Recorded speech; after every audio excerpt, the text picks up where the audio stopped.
Oh, hello, my wonderful Bruskas and Bruskas of the Maverick Nation. Welcome to the Maverick Nation. And thank you all for 100 subscribers. I could not be more grateful. And as just thanks to show my gratitude, new intro. This one more or less for every time I hit a new milestone.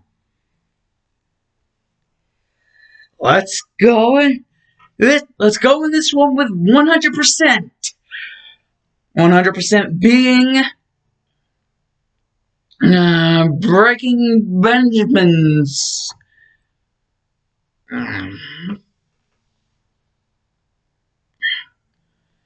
100% Breaking freaking Benjamin. I will not bow.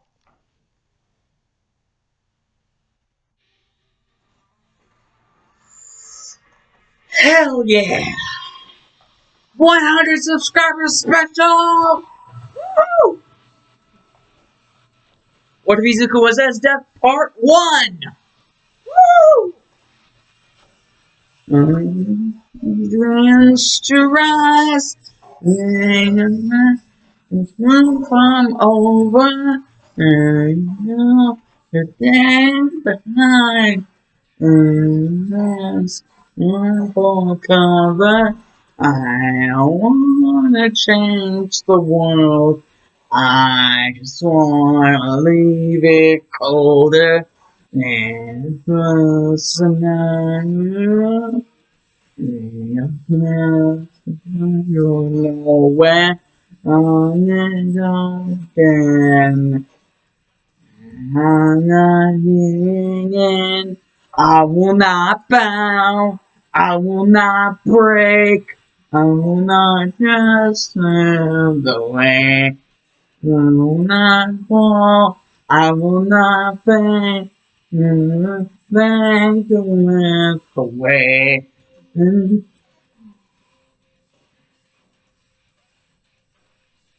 Heavy metal shit here.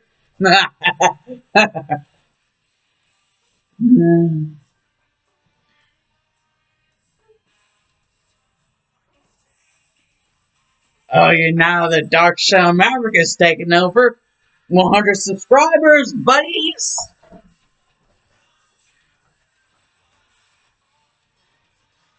Again, I'm not giving in. I will not bow. I will not break.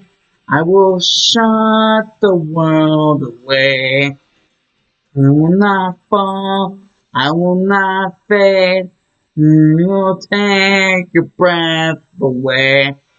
And I'll survive. Paranoid. I have lost the will to change. And I'm not proud. Cold-hearted fate. I shall shut the world away.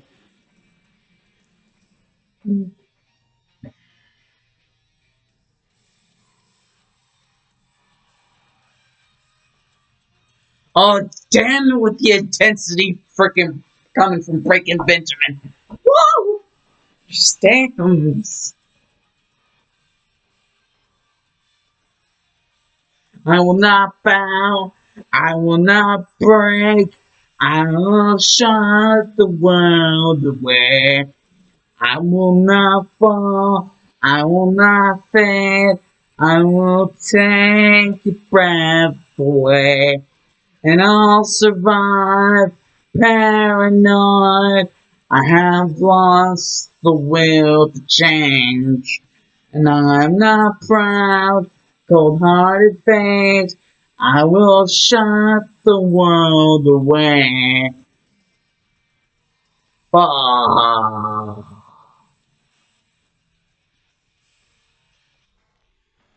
Holy shit, that was cool.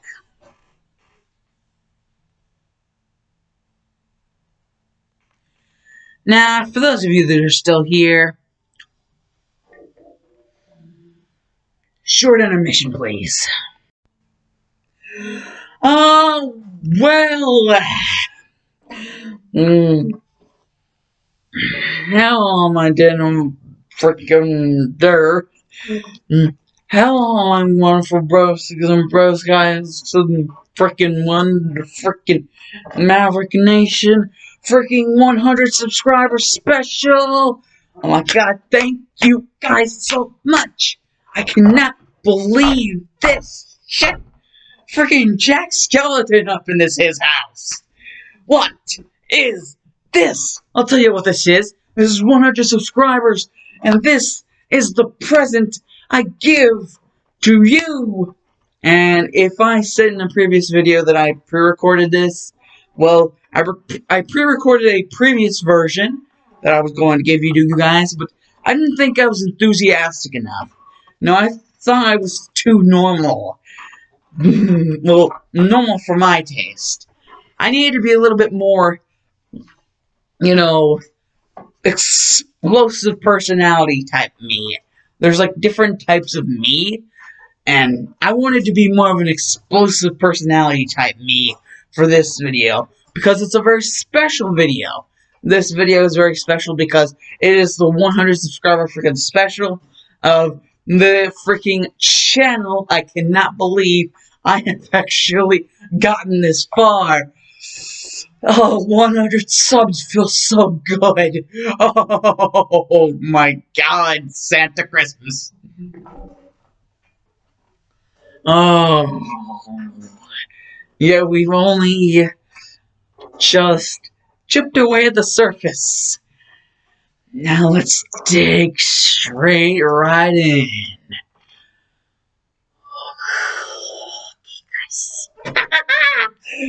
With part 1 of What If Izuku Was Esdeath.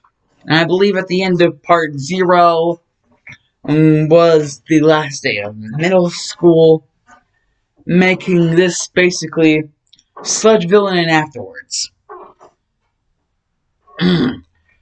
Until I decided that it's a good place to stop. So, yeah. Pretty much everyone except for Bakugo would be sad that Izuku was, leaving. But hey, it's just one of those things you gotta accept in life. Like, just one of those things. However, just because it's one of those things doesn't mean that it's going to make it any less, more clear what exactly is going on here. You see, Izuku not exactly wanting to have to deal with Bakugo or any of his goons would take the shortcut through the tunnel. However, the fate of the Sludge Villain, per his own freaking Texas Smash, he's not gonna get that. This Sludge Villain, I'm just gonna say quick, fast, and hurry right now. Oh, he would have wished he got nabbed by All Might. Oh no, it's worse. It's much worse. Izuku is able to tell. Izuku is no slouch. Izuku is damn good with sensory. That stuff.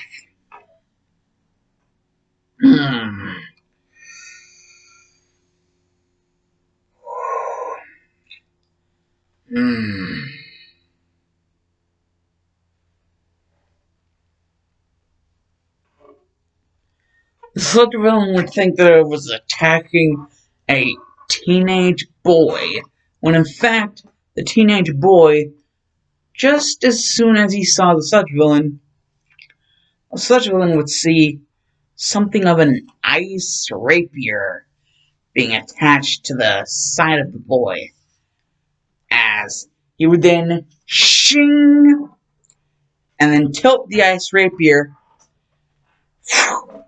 and waving it past. The sludge villain would then begin to freeze in midair, and as it would drop, Izuku would just continue to leave, allowing the sludge villain to be smashed into a million pieces without All Might having to even be there. It just froze the sludge villain entirely. And eventually, whenever it melted out, it would just, all of the water would eventually just wash the sludge villain out anyways. So there's nothing really the guy could do. Like, the freaking coldness, like, the frigidness of the air just gave him way too much, special room that, he could just do his experiments.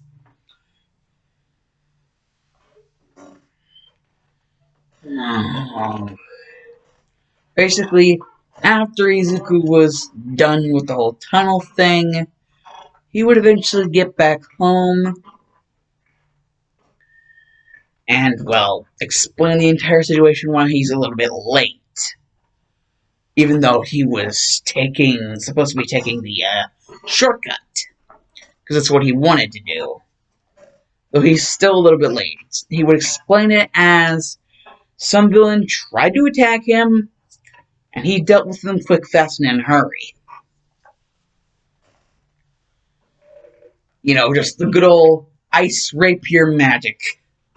And, testing to see how cold and how frigid the winds and the air would be around before actually making any sort of course of action. Like doing anything too extreme. That's whenever his mother she'd be getting bad feelings from all of this. Like, she'd be glad that her freaking son is alive, but she'd also basically go into that one side of her mind. She'd be constantly thinking that he might become like her. Inko wouldn't want to think it, but at the same time, she would be also thinking that was probably true in some way, shape, form, or fashion. I mean, he had taken a good liking to all sorts of different ways to become stronger and smarter. Just like what a general would need to do in order, to become, a general.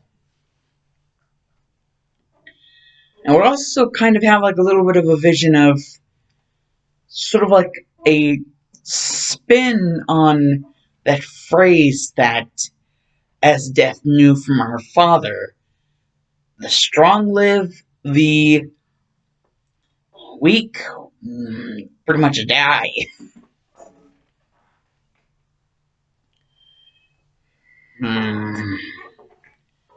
As Inko would just start to think about it more, the more she started to think about it, the more she started to think about the actual possibility of it being the truth. It was becoming like her. After all, her quirk was nothing like hers or her father's. Like his father's. It was pretty much everything to do. Technically, he didn't just have a quirk, he had two quirks. But the second quirk would look like centered off some sort of attachment to his first quirk and the way it works.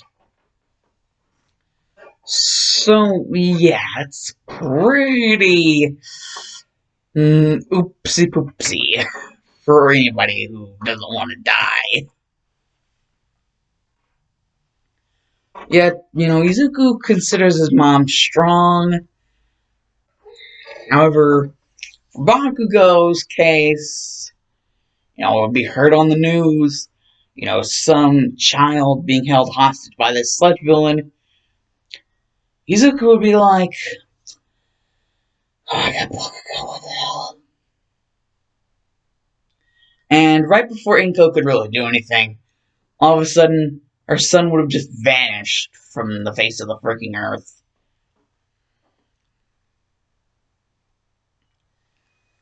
And all of a sudden, well, let me just do a little quick survey of my own channel for a sec, just to make sure that I haven't, you know, in twos, terrible twos. Okay, we don't have any, stragglers on. I I think it might be the version of this that I deleted that I had the ship. Okay, I'm pretty sure that's it because I just checked and I don't think I do so. That should indeed be good. I hope.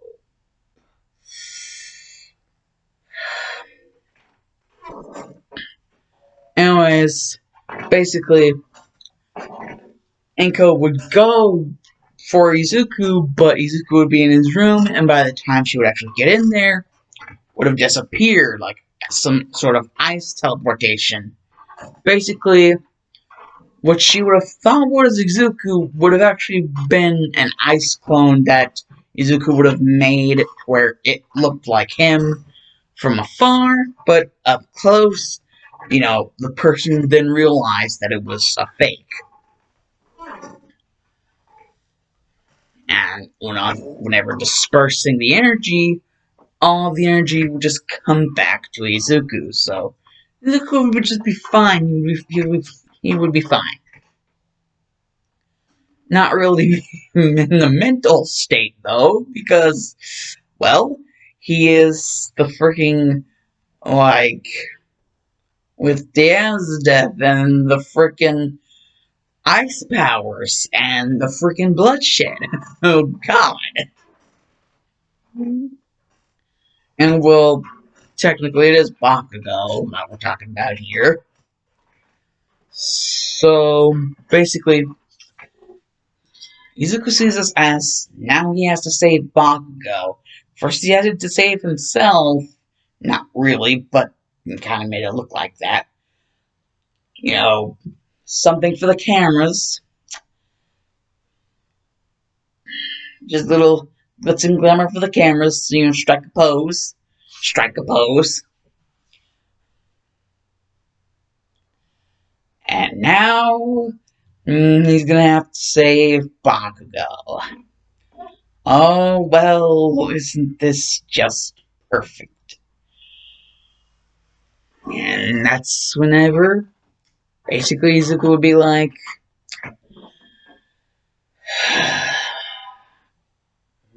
Kachin, you're annoying. You're getting really annoying. You're starting to make me bloodlust. You're annoying.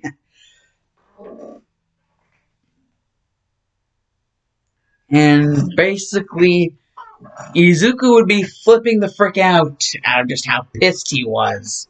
He would literally be going crazy.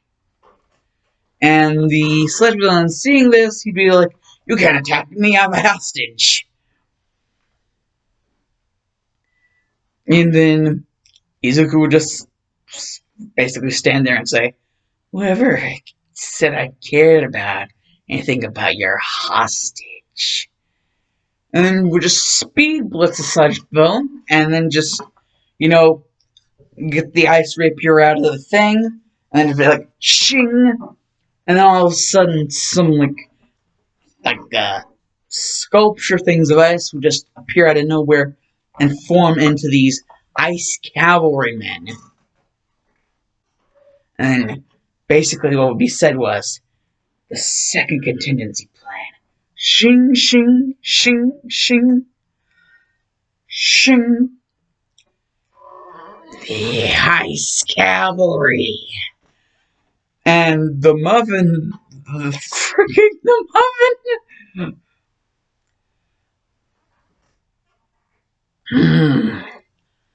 Basically, the sludge villain, with all of that bloodlust and the killing intent coming off that child, and then all this ice cavalry shit, like legit an actual ice cavalry that was charging at him, stabbing into him, not really caring about whatever happened to Bakugo. It's not like Izuku really did care about that anymore. It was more or less just Izuku, didn't really care. That wasn't until Bakugo made Izuku angry. And so, basically, as the Ice Cavalry would begin to, tear the Sludge Villain a new one, have the agonizing pain, the grip would finally let go, and Izuku would just thrust Bakugo up in the air and be like, "The hell do you think you're doing?" And Bakugo would be like, "I need your help." And then basically Izuku would just slam him into a wall and be like, "I could claim you for this." And Bakugo would basically, an ice collar and an ice chain leash would form around him. And basically Izuku would just say, "That's it, you're claimed. That is, unless I can find someone more suitable in the future. But until then, you're mine. For annoying me so much.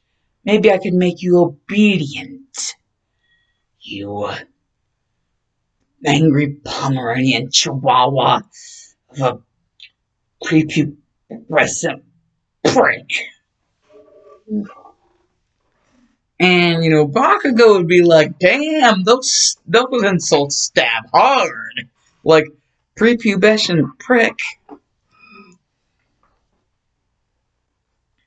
Like, Pomeranian freaking Chihuahua basically turned him into a freaking Pomeranian freaking Chihuahua with how she even mentioned claiming him, and actually did do that, like, pretty much claiming him. And so basically she was about to drag Bakugo because he wasn't really going to pay any mind. And that's where Bakugo would remind Izuku he has a mother, he has a house. And then Izuku would just be like, "I know, you probably should have thought of that before getting me angry." And Bakugo would be like, what? You're actually going to... And then Izuku would be like, "Yes, yes, yes, and all of that, yes, yes." And just big eyes giddy with glee, and then just this big ass, sadistic looking smile. And then Bakugo would realize something that would change his life forever. An existence forever. The eye color of basically Izuku's eye color changes red whenever he goes all psycho mode. So like if he ever goes into like some sort of psychopathic like rampage mode, his eyes will turn blood red and like shine. Like kind of like Raiden from Metal Gear Solid. Like the character Raiden. Like how he has the little red eyes. Yeah, Izuku's going to have red eyes whenever he gets, either really pissed off about something or someone, or like, just like in this demonic, like, freaking hysterical, freaking insane, like, look in his eyes, just like, the red is blood freaking red, like crimson blood, like, that shit is shining rubies like silvers, like freaking the show over rhythm freaking ever freaking duh. And so basically, after the whole deal with the sludge villain is done and over with, All Might does the whole thing with the sky and the rain and shit, changing the weather. Izuku really doesn't give a shit.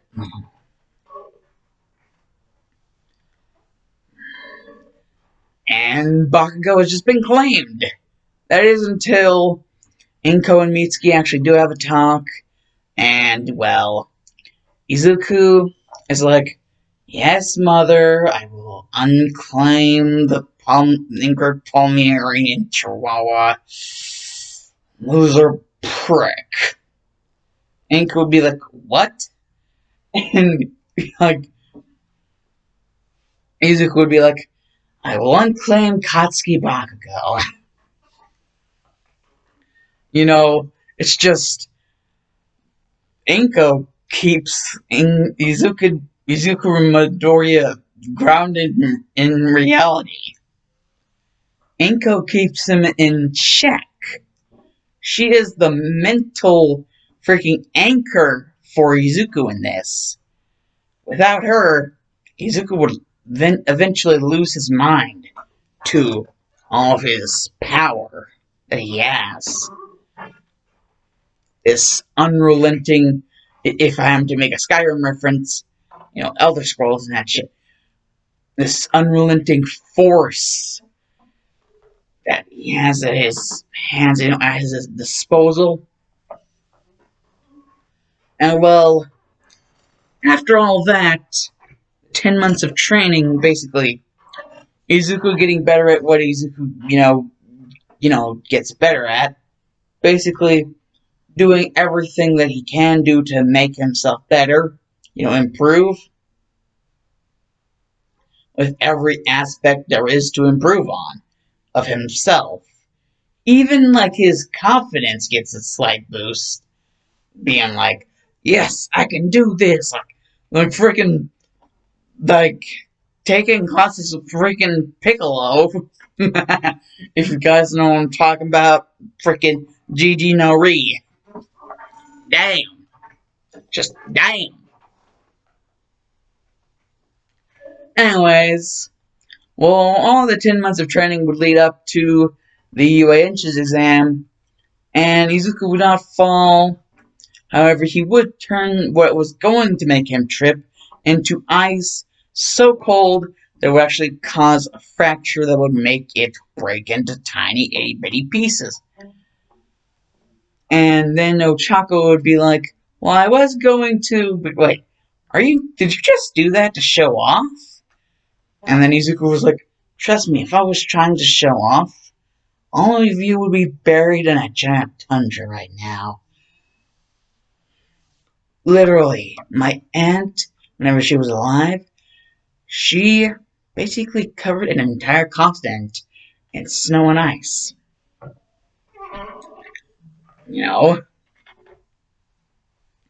Basically everybody would kind of be a little tense because of Izuku's, like, freaking, I freaking bit my tongue. The tongue, dang. Just, his heritage. Being the nephew of Esdeath, General Esdeath. That would come up upon the files and the records. Principal Natsu would figure out about this. That his heritage, being the nephew of General Esdeath of the Imperial Army. And, well, that would actually ruffle some feathers. Like a lot of feathers. And so, the moment that shit would start to, like the gates would start to open because, well, let's be honest with ourselves. Who here really thinks that Izuku would fail the freaking test? Like, it's Izuku plus Esdeath, so, I mean, obviously he is going to pass with flying colors. Colors that they haven't seen in their deepest drugs, like freaking straight, like, fever dream. All of the freaking colors and all of the freaking, like, I don't even freaking know. It would just be like, then the practical exam, and all the robots, and Ito would go on his shit about UA and everything, and the 0 pointer, and blah blah blah. And Izuku wouldn't have time for that shit. He'd just be like, oh, when's this kid ever going to shut up? And, well, Ito would just be like, how dare you? And Izuku would be like, no, how dare you? And he would just point to a little thing attached to his, like, drip. And, Ito would see the symbol, and he would be like, Imperial Army?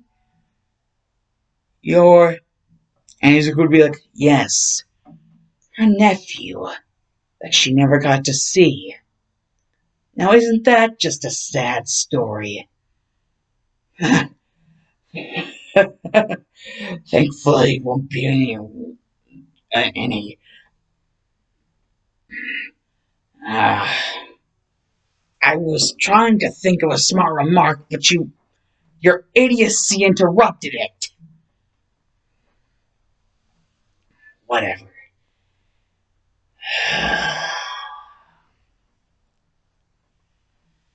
Never mind. And just slaps you, and would have slapped him so hard, and he would have sent him flying into a wall. And he wouldn't have even been trying, just like a little pimp slap. And, well, concerning things with the other pointers that aren't the 0 pointer, they just get trashed like brutality, like flawless freaking victory. Not a scratch on him. Just destroyed. But some people wouldn't even realize that Izuku was kind of tired after that just thrashing, that they could barely even freaking mentally process. And, well,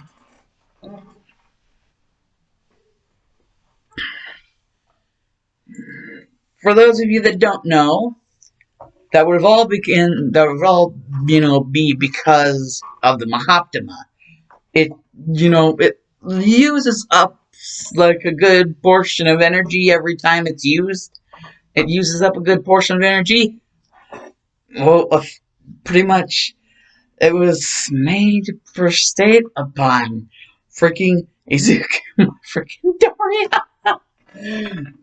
He got it worse than his freaking aunt. Just his stamina would just keep on getting eaten away every time he used it. Maybe it's just because he's using it too much, or maybe he's using too much of it every time he uses it. Maybe he's just trying harder than he can actually handle. And that's whenever Izuku figures it out. He's going overboard. And going overboard is something his body cannot handle quite yet. As much as he's trained, he's still having some difficulties with, going overboard. His body can handle it for a little bit, but if he goes overboard for longer than he's supposed to, like for an extended amount of time, then the Mahoptima will just start eating away at the stamina that he has. The extra stamina that he has, normally. Like, his normal stamina will just get eaten away at. Izuku will just be like, why? I've trained so much, my wisdom, everything, I trained everything. Ugh. Why? I've trained everything. Why do I still have the same weakness? And All Might would notice how frustrated he'd be getting every time he lost a little bit more of his stamina due to the effects of the Mahoptima. Well, All Might wouldn't really know it was because of the Mahatma. He would know that, the boy was getting extremely flustered about the fact that he was losing his stamina the way he was. And, well, basically, Izuku, one thing, he wanted to take out his aggressions upon that robot in a freaking opponent, a new challenger approaching. He would just be so angry. He would just a giant freaking country-sized ice sickle and just lunge it at the 0 pointer, just smashing it into pieces and blowing up ice and snow and flurry winds, cold, frigid winds everywhere, like turning the entire model city into a winter wonderland. Like the giant icicle, let's say that he gave it a special name. He would call it Demon's Extract, special move, Death from Above. Literally, he would say Demon's Extract, special move, Death from Above, or special attack move, Death from Above. But that's what he would say. It would be his special, cool new move that he could do. But the only problem is, just like Superman and the Solar Flare, it, leaves him with nothing left. Basically, empty tank. No reserves left. And this would only make Izuku even more angry. He couldn't even, handle his own power attacks. Like, he couldn't even handle his own freaking self. Like, he couldn't. It made him so angry. He just wanted to punch something. And All Might would see this. All Might would see that he was so determined, though, that he wanted so badly. He wanted to surpass his predetermined limits, basically. All Might would show. All Might would basically be watching the boy. And the more he would watch the boy, the more determined he would see the boy getting. The more frustrated he would see the boy getting, the more no matter how determined he would keep on failing himself. Until the final day, whenever they would confront each other, just out of the blue. And All Might would ask him if he would want to become his successor to his quirk. One for all. He would even tell him how it works. He promised to keep it a secret. Even if he didn't accept the quirk, he would at least like to, that he would keep it a secret, even if he didn't actually accept the quirk.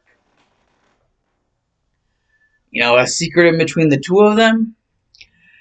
And, well, that part, basically, more leans to the, I don't want your freaking quirk. Like, literally just walked straight up to him and said, I don't want it because I don't need it. Because, literally, I am going to prove that I don't need it.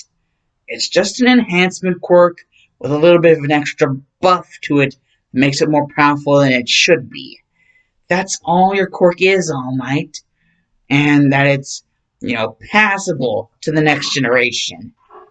That's all it is. That's all One for All is. A passable enhancement quirk with a little bit of an extra kick to it. And if I want to become as strong as I want to be, that's not going to do. And All Might would be like, what? Even my quirk isn't going to do for what your expectations are? Like, this boy, he has his expectations for himself.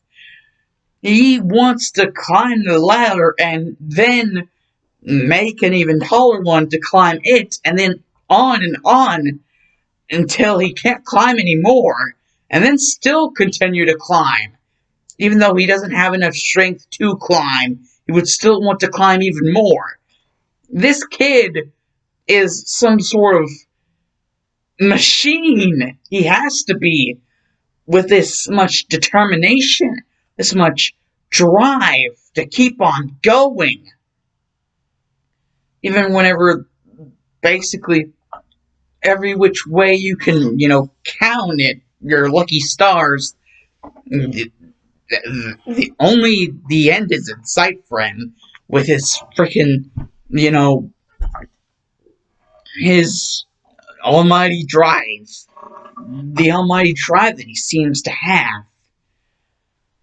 The only thing that he seems to have going for him is his drive, his determination to become better than he already is, and then to become better than that, and then become better than that, and keep on going and going and going, and just never stop until the end of his days. That's literally what he tells All Might. He's not going to stop becoming better until the end of his days. He won't stop becoming better till he drops dead. That is literally what he says to All Might. I don't want your quirk because I myself am going to train my freaking powers that I already have until the freaking dead. Until I'm freaking dead. All Might just, he's amazed by this child and their tenacity and this insane power that this boy wields. It truly is more than anything one for all could ever be, because the boy's right about the quirk that he has. It is just an enhancement quirk with some flashy new add-ons that with the only other add-on that could surpass the current add-ons being that it's passable.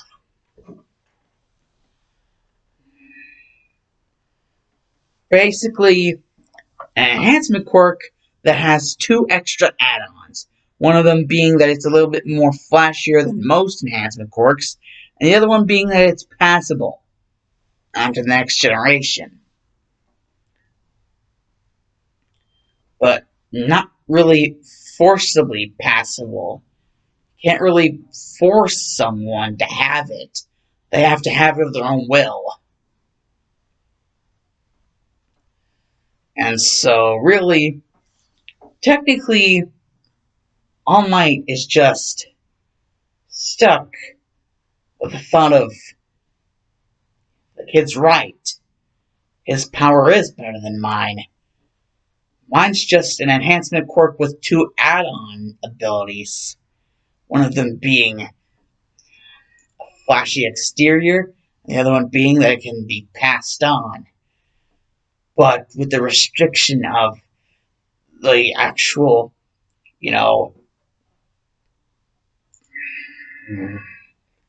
like asking of someone their quirk. All Might's quirk is technically considered handicapped whenever compared to the kid's quirk, because he literally turned the entire freaking model city into a winter wonderland with one attack alone. And even though it drained him of all his stamina, he was still willing to go on, no matter what. Even though he was completely drained, it didn't stop him from continuing. Even though there was nothing left to give, He still tried to give more, even though he had nothing of more to give. This kid is either insane or brilliant. And All Might would, realize that he was quoting that out loud. And Nesu and Aizawa and Vlad would be there, all hearing him say this, and they'd be like, "What kid?" And All Might would tell them about the kid, and they'd all be like, "Yeah, he's either insane or brilliant with the way he acts and the way he just refused your quirk and gave actual legit reasons why he would refuse your quirk, and that it would actually be a good reason for him to refuse your quirk."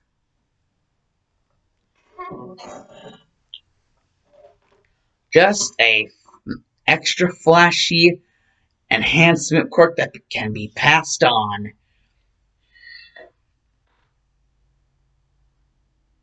That can be passed on with the great power that it has. But that's just it. Just an enhancement flashier than usual that can be passed on. That's all it is. That's all it will ever be. However, Izuku's power, as he knows it now, he can make it better and better the more he tries. All he has to do is just keep on trying.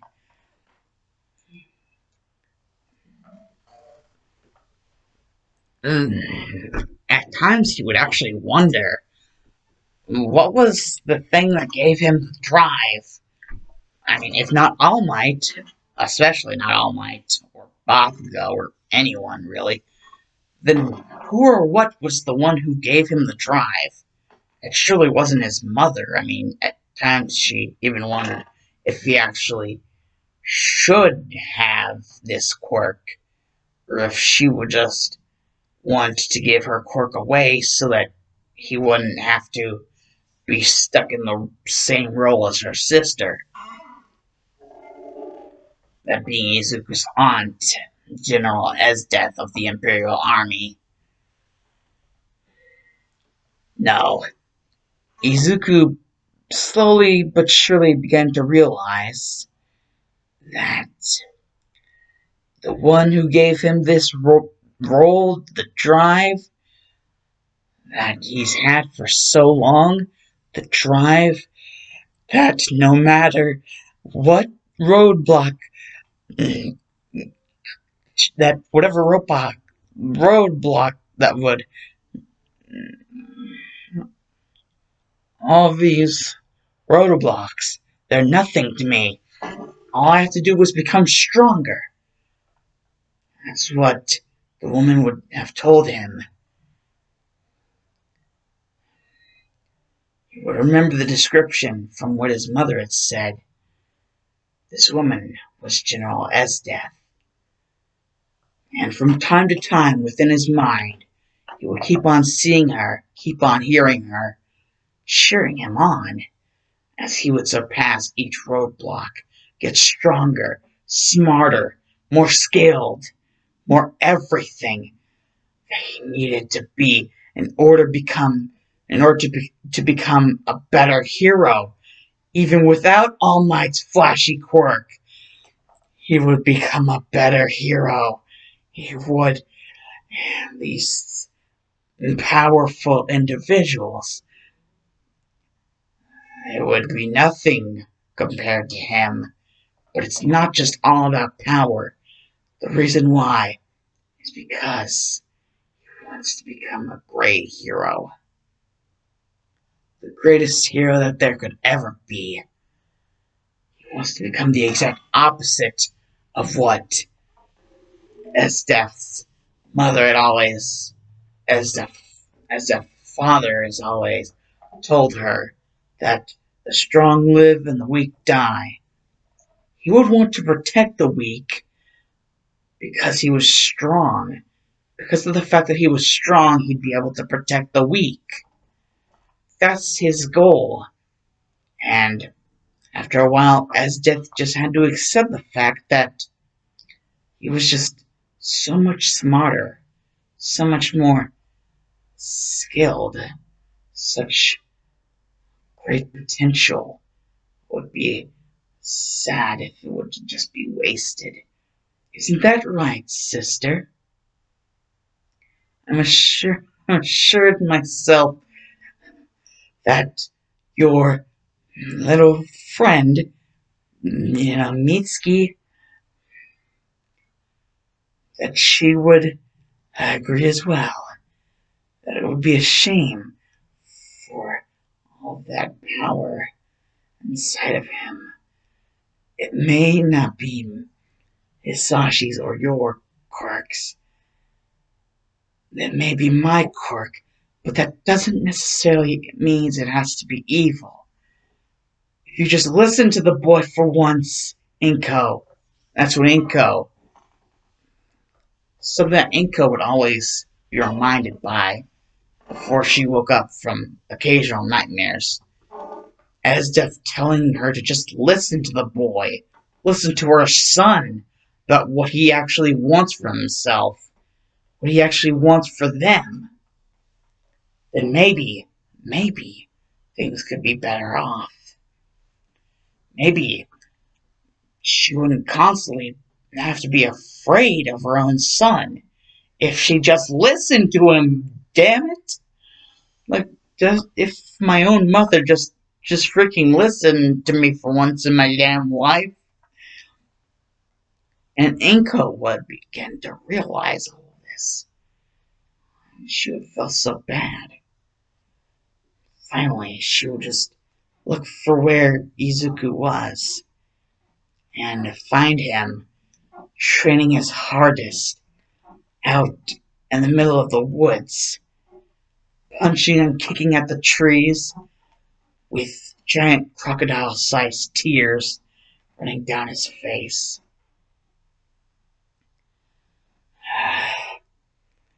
It's not fair. It's not fair. It's not fair.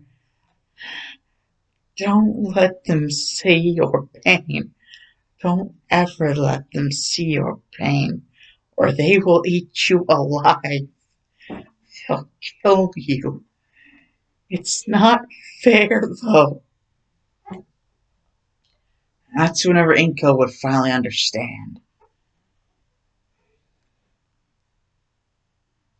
We'll go up to Izuku and try her best, try her damnedest to hug him, to comfort him after so long of just simply ignoring this power of his. That if just given the right sort of,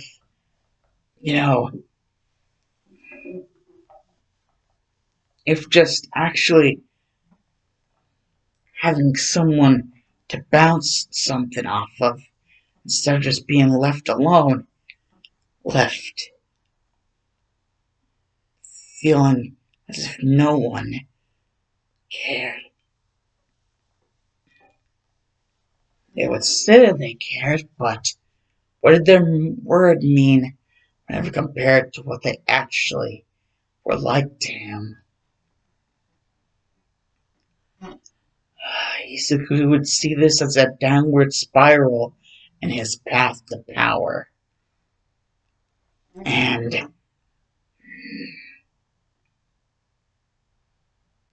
Inko Midoriya would look in the eyes of her son as if it was the eye of the storm. But then she would begin to realize that that's what led Izuku to this. And she can no longer do that if she wants to be able to save him. So she would begin to hold Izuku tight. And Izuku would then begin to say things like, his Esdeath too bloody for you to come in. She knows her past. and she knows that would make it hard for you to stand her. So that's why she's asking through me. The only way she can't really ask is through me. And that's whenever Inko would really just be stuck. And, well, the only thing she could really answer with is,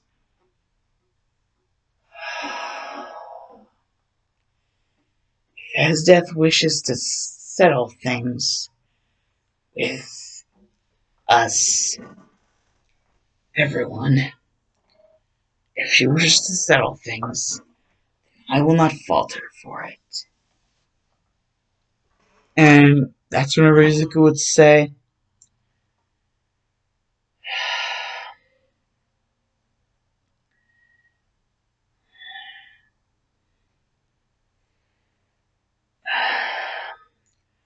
I'm sorry, Inko. I'm sorry so much. So much sorry. I'm so sorry. And Inko would be so afraid. So this happened. Izuku allowed what is going on. And then she would realize Izuku was allowing Esdeath to express herself through him after seeing the way that she looked at him, that she understood. And so Izuku would freely allow Esdeath to express herself through him, feeling not afraid of her at all. Not the least bit afraid of her. And so Inko would merely ask what she was talking about. And before she could even really finish that sentence, Esdeath would say, "Don't you dare act like you don't know what I'm talking about, Inko Midoriya. You damn know well what I'm talking about. How destroyed our family is because of who I am. The Teku, the Imperial Arm, voices in my head, everything, everything. I'm so sorry." That's whenever Inko will remember. And then she would say to Esdeath inside of her son, "It's okay. I forgive you. Truly, really, I don't really think you need any sort of forgiveness, because in my eyes, you really haven't done anything wrong. And I think Mitsuki would feel the same. If not, then I would want to question her at why she wouldn't feel the same. Esdeath was just bewildered by this amount of kindness. Isn't like freaking Inko kindness? She was always so. Esdeath couldn't comprehend it though. Esdeath, she wouldn't be able to. That's whenever Inko would just grab Izuku, seeing as like she knew that Inko was broadcasting Esdeath's own conscience and will through himself. She would just grab Izuku and say that it was going to be okay, that everything was going to be fine, and that they were finally a family again.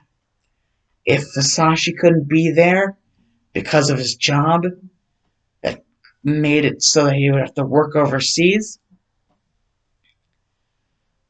then Inko would hear something. Apparently, Esdeath had never heard about anything about a job overseas. That's whenever Esdeath would remember one of her soldiers Hisashi was moving to America for whatever reason. Esdeath has no clue. But what she does have a clue on is that, thinking Hisashi was the enemy, one of her soldiers would have shot him down instantly, right on sight. And she would have felt a lump in her throat as she would have told Inko that. Straight to her face, through the eyes of her own nephew. However, Inko still didn't harbor any ill will towards Esdeath. In fact, well, she only just wanted to make things right. If Hisashi wouldn't be able to come because he was killed, she still didn't blame that on Esdeath. Besides, the Imperial Army were no longer a thing. And so, things could be better now. No more Imperial Army, that means no more suffering for the common folk, for anyone who had ever suffered under their reign. Everyone can be happy if the more correct, the stronger quirked people would just let up. And that's whenever Esdeath will be reminded about that. She would just sigh, as indeed she would agree with Inko. Something that Inko wasn't exactly expecting. Esdeath actually agreeing with her on this. With her father always hammering the whole motto of freaking the strong live, the weak die, which Inko never subscribed to that belief. She never subscribed to her father's own beliefs. In fact, she actually despised them until her father's death, in which she even still despised them. Even after being told that her father was dead, she still despised such things like the belief of something like that. But at least now, they could finally live in peace. Esdeath through her own son, and her own son and her. As Izuku would slowly regain sort of a semi-conscience, not really wanting Esdeath to be out of the conversation just yet. So basically they were pulling a 50-50 or 60-40.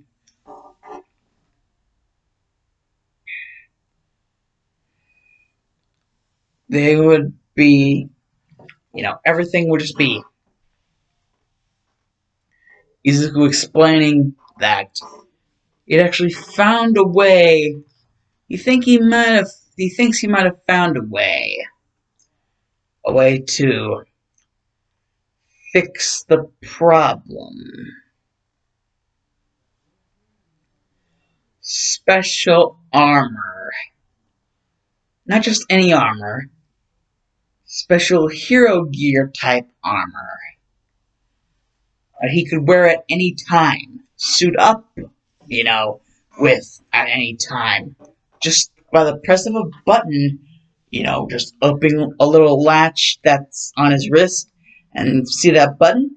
Press that button, and the latch would close itself, and Izuku had caught in his fingers in, like, like, laugh away while you can. Basically, he would have, told his mother that he made a way for them to be able to speak with Esdeath, even though she had been dead for, what seemed to be forever. And Esdeath, hearing that there might be a possible way to speak with her own sister and her own nephew, First of all, including, Mitsuki, her, sister's friend, well, it would just be the biggest blow here for freaking Esdeath. The biggest blow here is for freaking Esdeath. She had never actually seen Izuku in her entire life. And to know that she would actually be able to have a life with Izuku, this would have changed everything. And Esdeath would actually, you know, be a part of a reliable family. Living, well, in a way, living with her other members of her family. That being her sister and her nephew. And even a family friend, that being Mitsuki, and, well, someone she herself had never thought of as a friend, the one who was always causing trouble, Katsuki Bakugo. The thing is, Esdeath hates Bakugo. Basically, it was Inko who told Mitsuki that,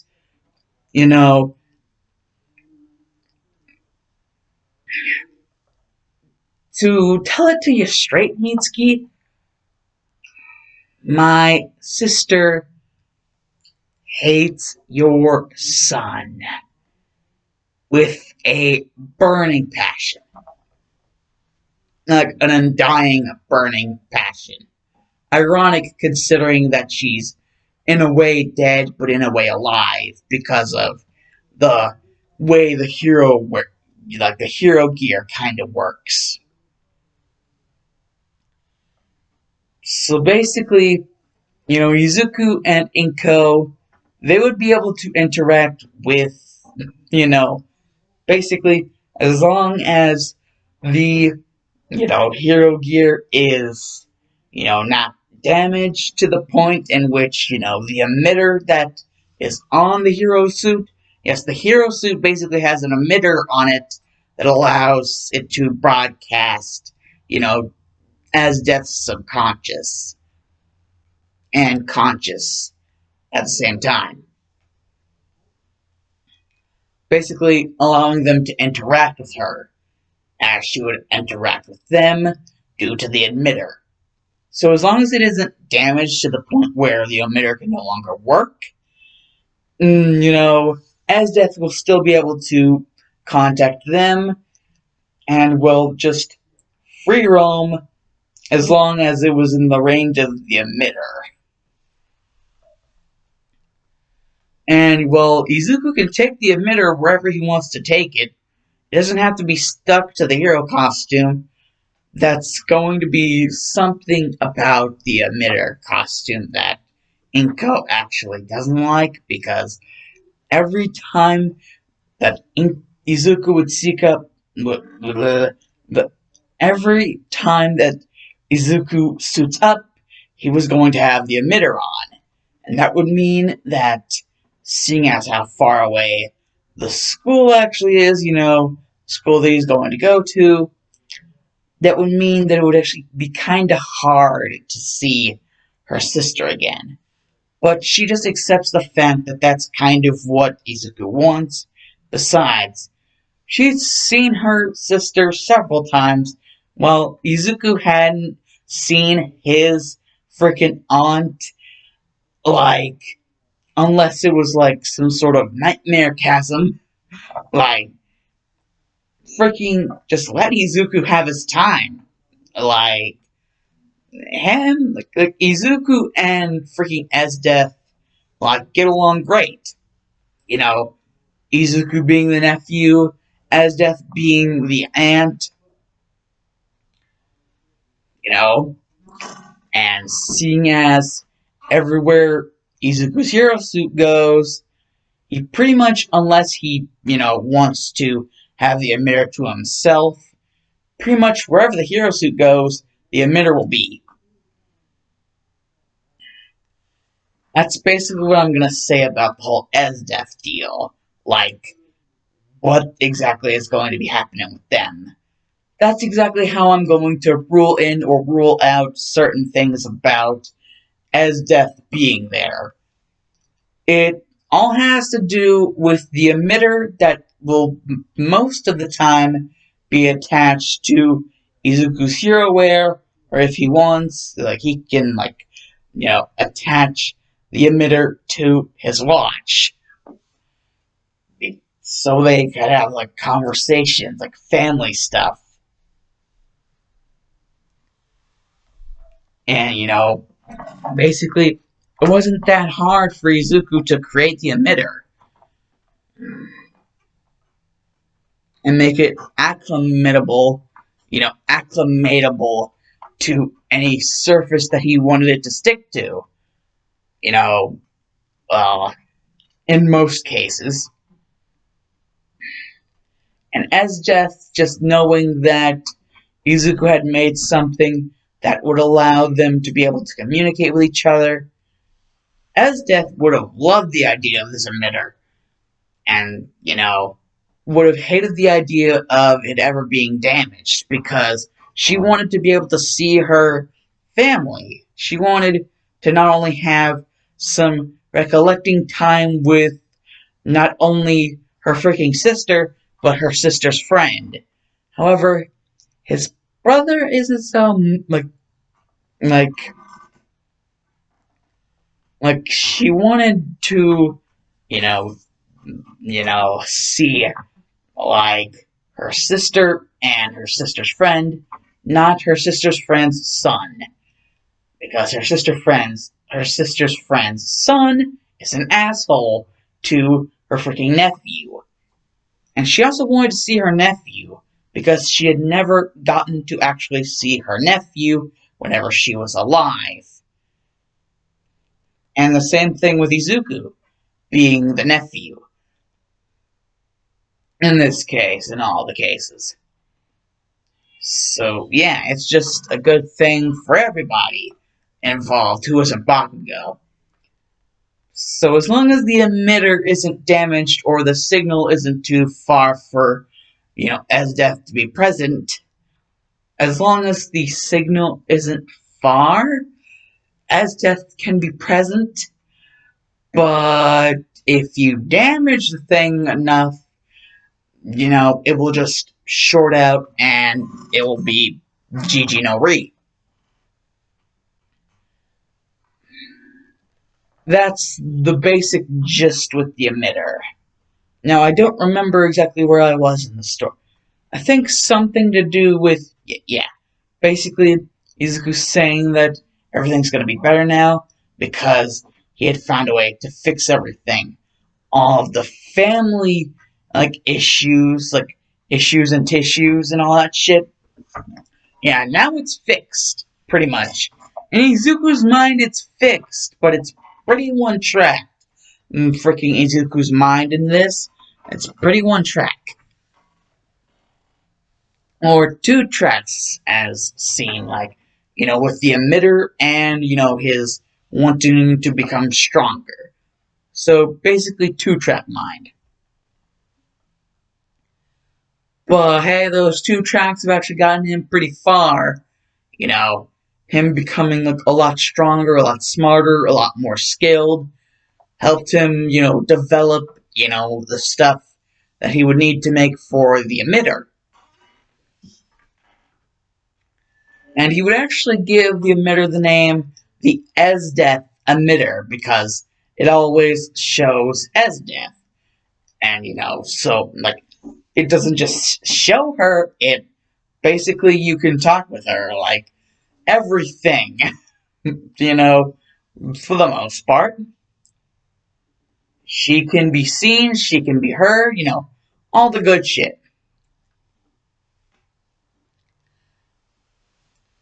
However, touching, for the most part, is something you might not want to do, because it can also mess with the whole, emitter.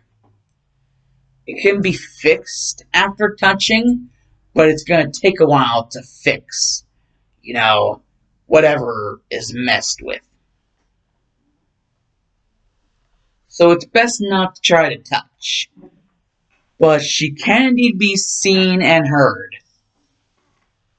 And just the vocalization of the emotions and how sincere she sounds is enough for Inko and enough for Izuku.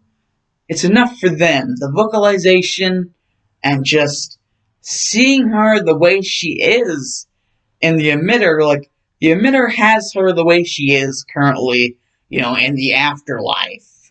How she died, like the moment she died, they it has been some time since then. Basically, life isn't all that great where Esdeath ended up.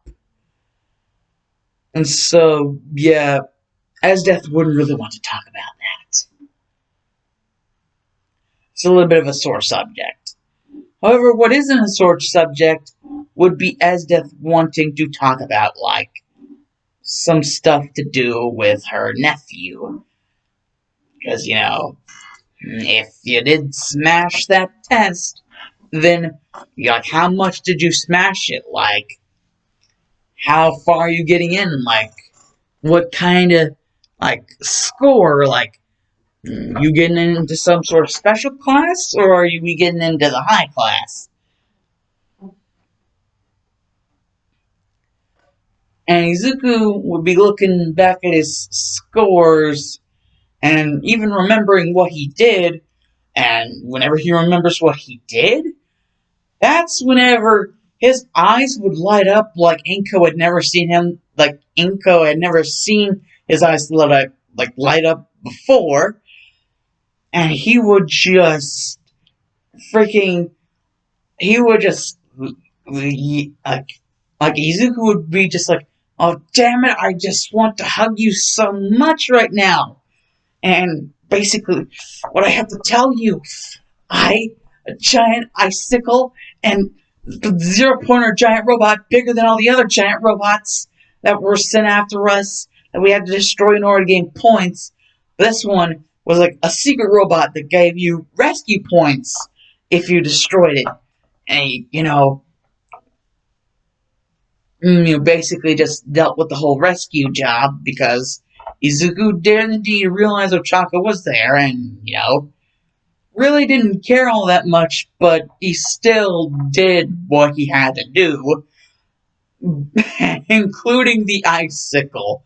The giant-ass motherfrickin' icicle. And, well, he would just talk about how big the damn thing was and what happened after he just landed a blow with the giant-ass icicle, and, he would make all the exact measurements of how big it was and how big the land mass was of everything afterwards, and, how he's actually kind of disappointed with himself because, well, he always thought that he could output more. He's always setting these high standards for himself. That's something that Esdeath would be like, dude, you're always setting such high standards for yourself. I mean, I know you're supposed to be strong and that I want that for you, and I always want the best for you, but maybe you're just setting a little bit too high of an example for yourself. Maybe you should just chill. No, that is not like an ice pun. At least I'm not trying to make it an ice pun. I'm just saying, maybe you just need to relax, and maybe that will help you. You ever thought of that? And Izuku would be like, relaxing helping me? Well, I guess my body would need some rest after, that giant icicle. And Esdeath would exactly, like, she would indeed be proud of him for, like, she wouldn't actually be around to see the thing, but if it's as big and freaking crazy as he said it is, like, freaking Esdeath is just like freaking out. Like, he can summon icicles that big that create explosions of ice and snow that big. Oh my god, I am so proud of him. Aren't you too, Inko? I mean, he is your son. I mean, I know he's my freaking nephew, and so that's why I'm so proud of him. He's like so cool. Don't you think he's cool? I know that is not a pun either. Well, maybe it's a pun. Maybe. I don't really care. Inko was just like, I was always afraid that he was going to end up like how I had always heard you were. All of the stories, all of the tales about your brutality towards others. Because of what your father had said, and the way, the name, Demon's Extract. That demons to me never really sounded like something good, so I I'm sorry I I I'm sorry that I treated you that way, that I made something in my head, thoughts, preempted thoughts of you like that in my head, preempted judgments against you in my head, that I did that. I'm sorry. You're my sister. I should have never done that. And that's whenever Esdeath would just be like, shh, Inko, just calm. Calm your... Cannot believe I'm actually saying this, but calm your tits. Calm down. It's fine. At least everyone's here. Can't believe it. Mitsuki would be flipping out if she saw you like this. Her fiery temper be scolding me for not trying to make some sort of mosty ghosty freaking, you know, a Christmas story type thing where I fix your own problems. You know, it's not that easy. It's not just that, you know, bargain bin type sale, something like that. I just can't do that every day. And, you know, at all. It's not easy, and, well, sometimes I don't even think it's going to be that worth it. I mean, I know I want to help you. Don't get me wrong, I do indeed wish to help you, because you're my sister and I would never wish ill will towards you. But I, I, I, Inko, I'm so sorry. The way I acted, the kind of person I was.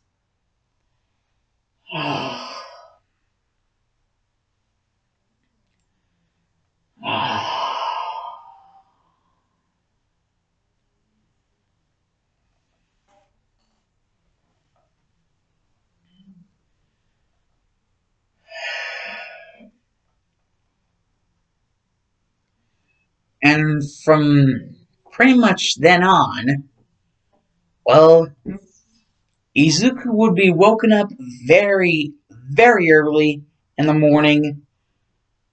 Izuku would even realize it was earlier than it was supposed to be. Then again, the thing that would have woken her up would have been the thing that would have woken him up would have been his Aunt Esdeath. Izuku would be like, Auntie Esdeath, why are you waking me up so early in the damn morning? Like, I mean, come on, Izuku can't be an asshole for like a few seconds of the morning.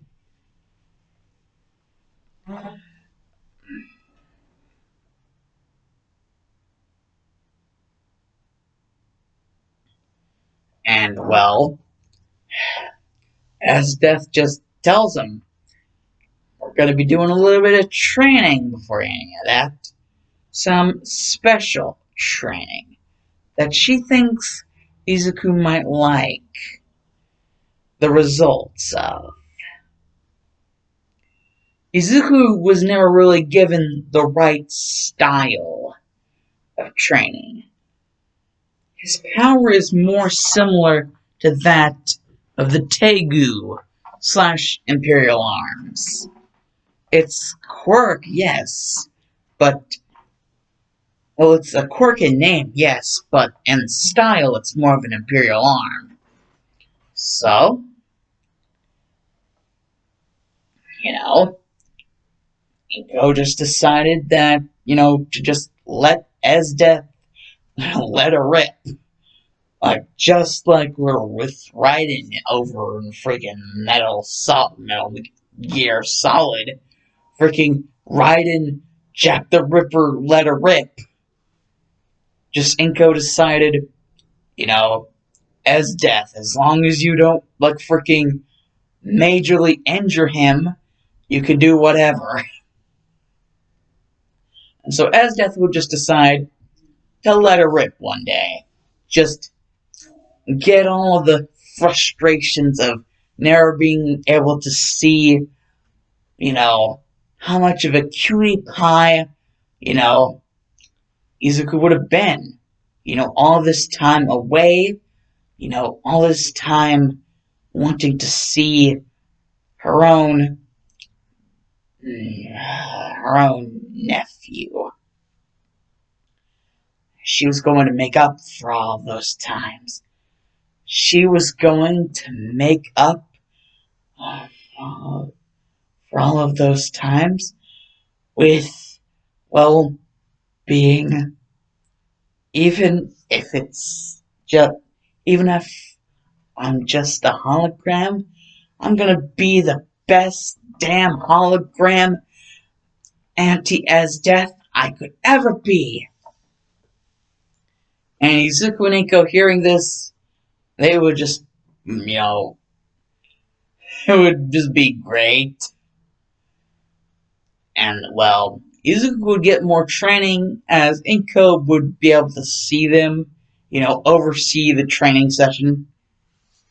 And, well, all of a sudden it would get to a standstill as, Esdeath would begin to realize and just say to Izuku, you have really bad stamina issues, Izuku. You ever noticed that? And all of a sudden, something that would surprise Esdeath, Izuku would say, all the damn time. You just had to remind me. All the damn time I'm having these damn stamina issues. Sticks and stones may break my bones, but words will never hurt me. Go the shit! Izuku would actually punch in an actual freaking wall. Pretty much an ice wall that, Esdeath would have created. Yes, hologram Esdeath can actually use her ice powers. That's another thing that the emitter allows her to do. While touching her and some other things can get kind of messy, she can, she is able to emit her own powers into this own reality through certain methods. And, seeing how powerful of a punch even this Izuku, her nephew, even how exasperated he is, able to punch the wall in that much, that hard, that much determination, will, promise, and skill that he has. Basic Prodigy 101. And Esdeath would basically be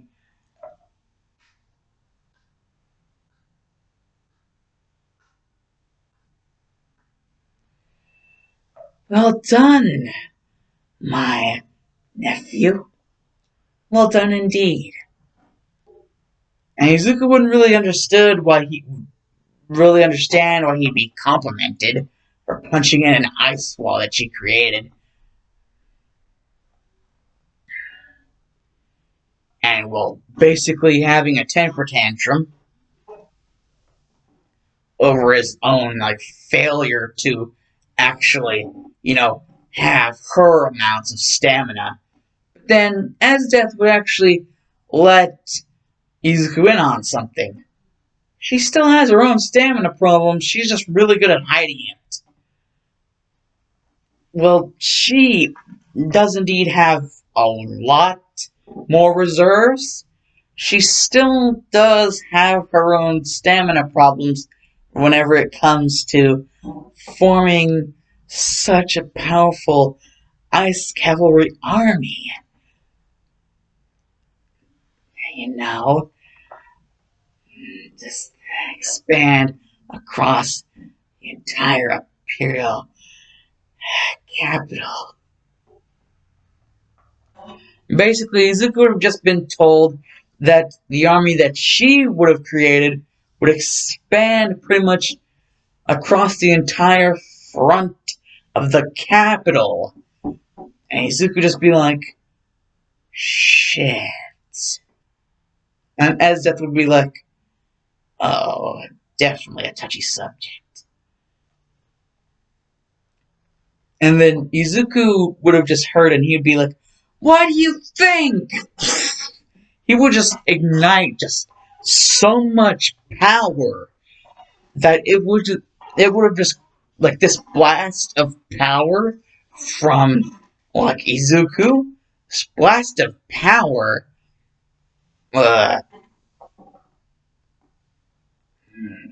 this blast of power would have actually impressed Esdeath. That's Inko thought something she would never see, especially considering the motto Esdeath always went by.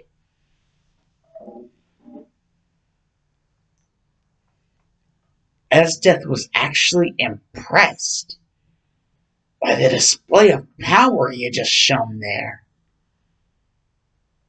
If he could only control those heightened power, heightened senses, if he could only just control it, that's what he needed. That's the last missing piece to the puzzle. Control.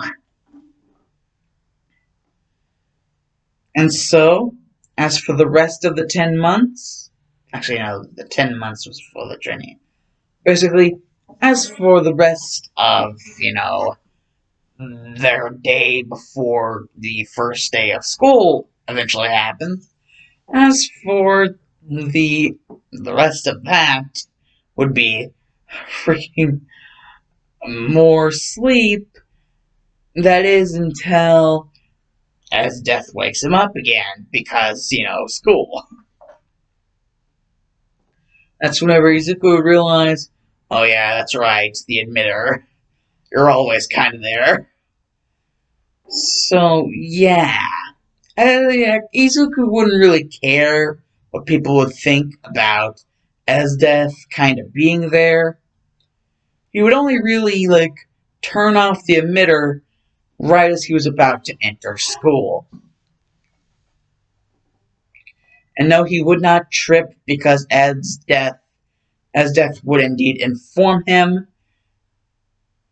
Oh, wait. I've already covered the tripping thing. See, I get so excited and I get jumbled up in my head.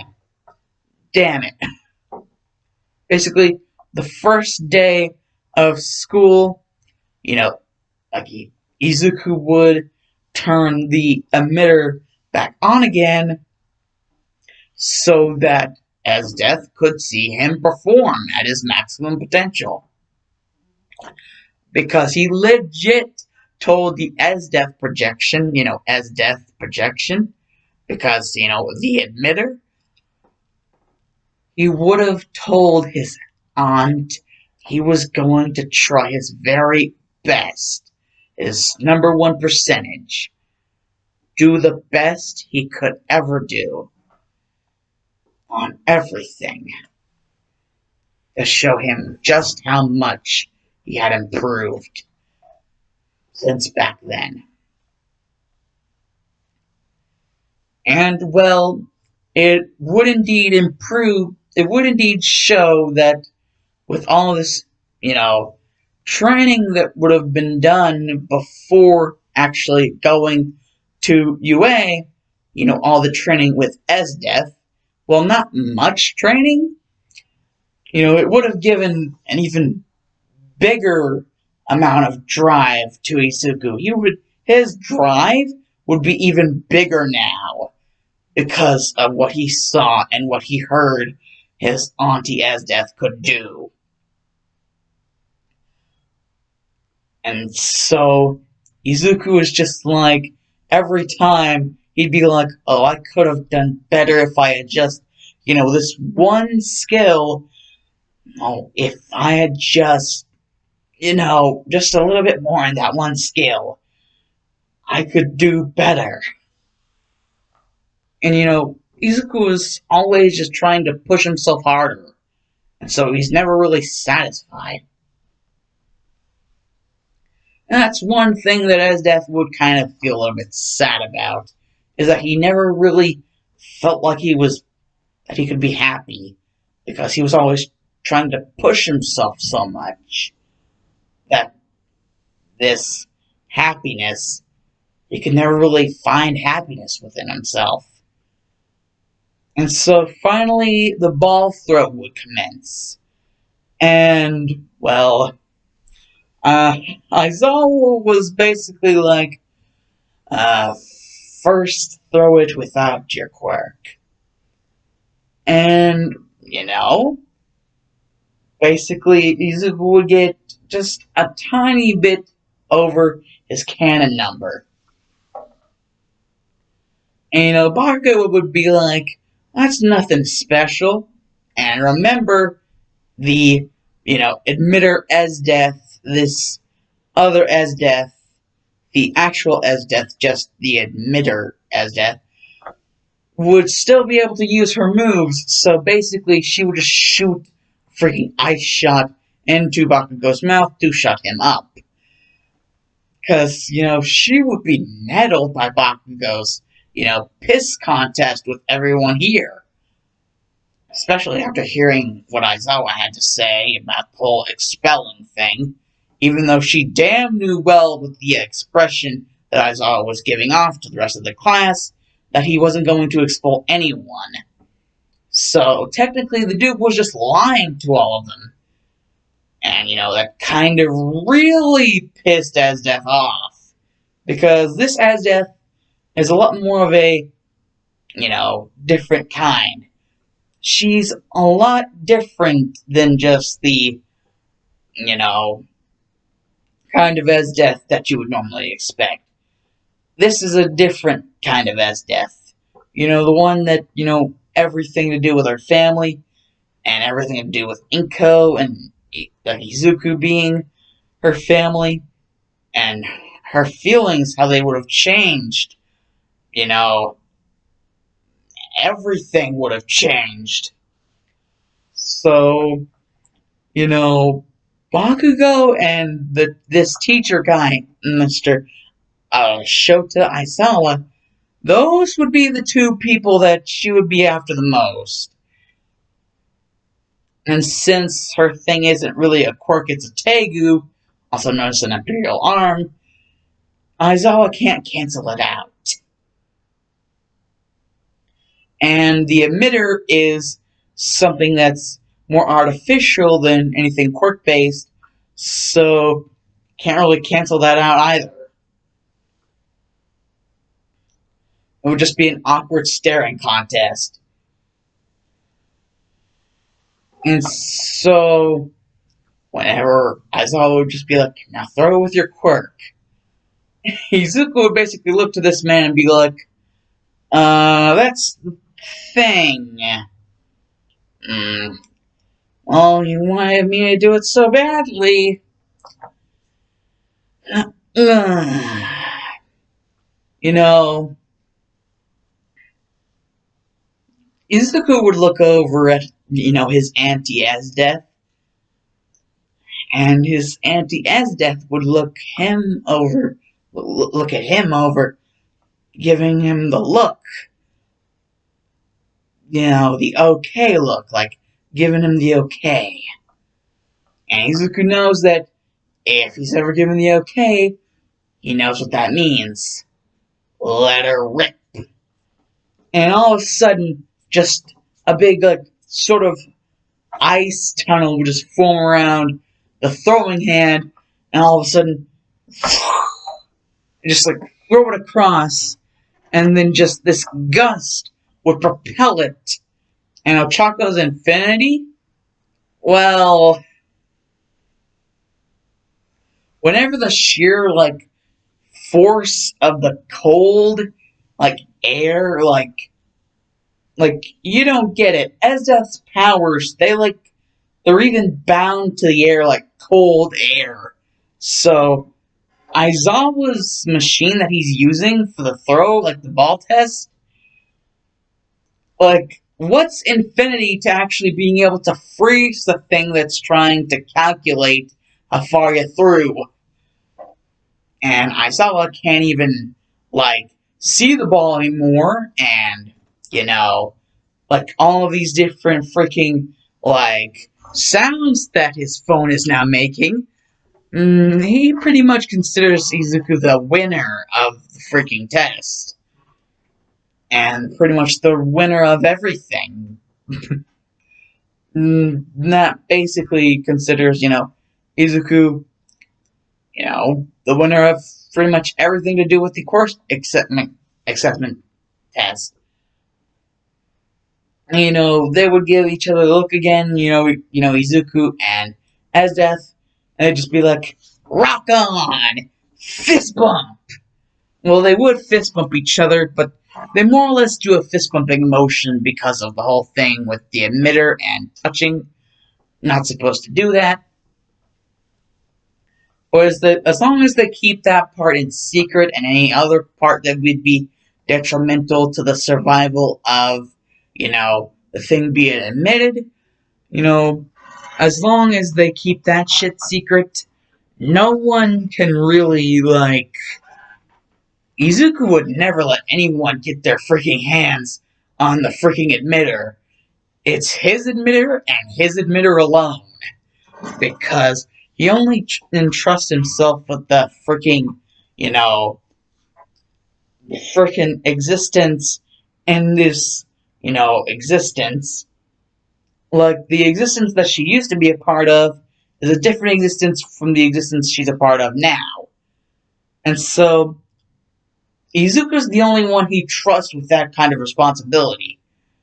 And even though, Izuku may be like, Mom, I know how you may feel about this and everything, but this is kind of something that I invented, and so I feel that it's kind of has to be my responsibility, and that I kind of made it my responsibility whenever I created the emitter itself. And so, he's not going to let anyone get their freaking paws on the emitter. And even if they were to get their freaking hands on the emitter,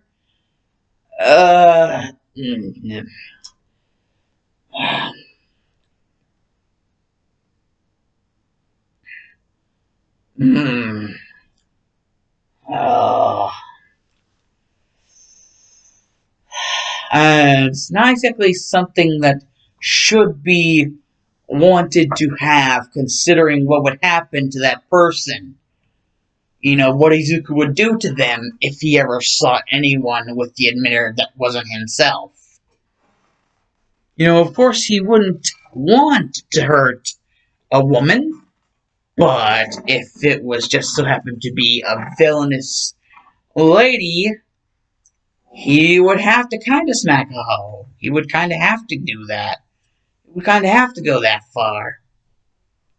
And so, He would just be like, no matter what happens, I won't let you go. Finally, finally, you're a part of my life.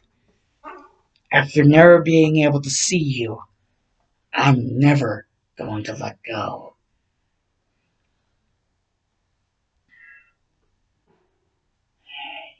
You and me, we're still a part of each other. Even though this is just an emitter, we're still a part of each other. You're my aunt, and I'm your nephew.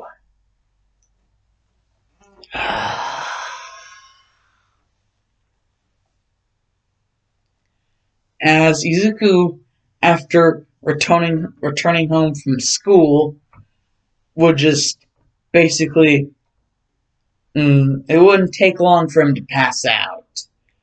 And, just doing whatever she could to make sure that he didn't, fall on the emitter because of how tired he seemed to be. You would let him rest for now. And, just keep the emitter in a safe place where no one could really, find it who didn't already know where all the safe places were. Izuku knew about the safe hiding places. Inko knew about the safe hiding places. And Mitsuki, to an extent, knew about the safe hiding places. Just to make sure that nothing crazy happened. And nobody had a shit fit. And so, well, you may be wondering, all of you 100 subscribers of mine, that I am very grateful that I have. Seriously, you guys mean everything to me. Like, legit Nani. Freaking explosive Nani.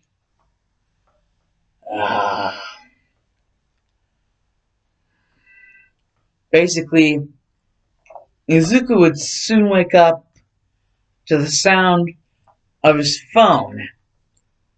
And, well, would then look. It wouldn't be a number that he was familiar with. However, not really having much room for common sense, he would have answered anyways. Not really having much room for common sense right now, he would have just answered anyways. Then, soon he'd just be like, oh shit, I answered and I didn't even know who they were. And then he would just hear someone, guys, them Shoto up in his house. You just hear the sweetest voice, disguised as one of the most threatening ones. Like, they would try to sound threatening, but deep down inside, they sounded adorable. They tried to put on a threatening sound, but they were just even more adorable the more that they tried to sound threatening to him.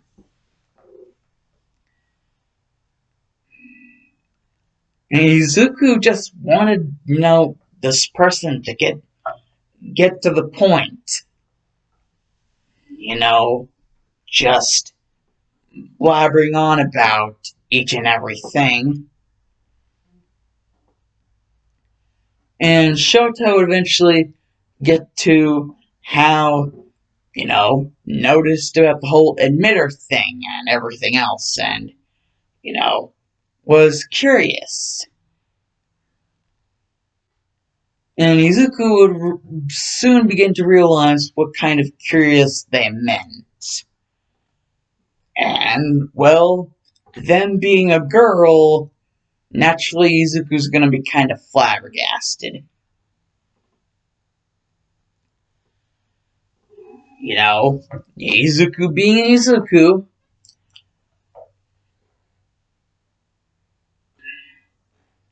Izuku would merely just try to look for the emitter, and he would find the emitter in one of the one of his drawers, looking at it as he would tell the person their name, being Shoto Todoroki, or Fem Shoto as I am going to call them in this series, Fem Shoto. Basically, Izuku would tell Fem Shoto that before they can get any permission to come over here, or say any sort of thing about possibly making a plan with him, or whatever, like him coming over to her instead of her coming over to him, or the other way around. They were going to have to learn their names first. And that's whenever Fem Shoto was like, okay, I'm stuck now. Like, legit, this guy will not budge. He may sound shy as all hell, but he is standing firm on this. So I'm gonna have to do it. And eventually, Fem Shoto just accepted it. And told him, Shoto Todoroki. And, well, Izuku would be like, Izuku Midoriya, nephew of General Esdeath of the Imperial Army. And Shoto, hearing this, would be like, that's awesome as hell! And Shoto, that would, Izuku, that would have not been the response that he was expecting. This explosive, response that was not anything that was negative, negatory, just an overall positive response to hearing his name. And, combined with, Esdeath and Imperial Army and all that shit, this person overall was either an idiot or didn't care. And eventually, whenever, they eventually figured out something, that something being, Shoto working out, something to where she could allow him in, go behind her own father's security, get herself into the security of her own father's residence.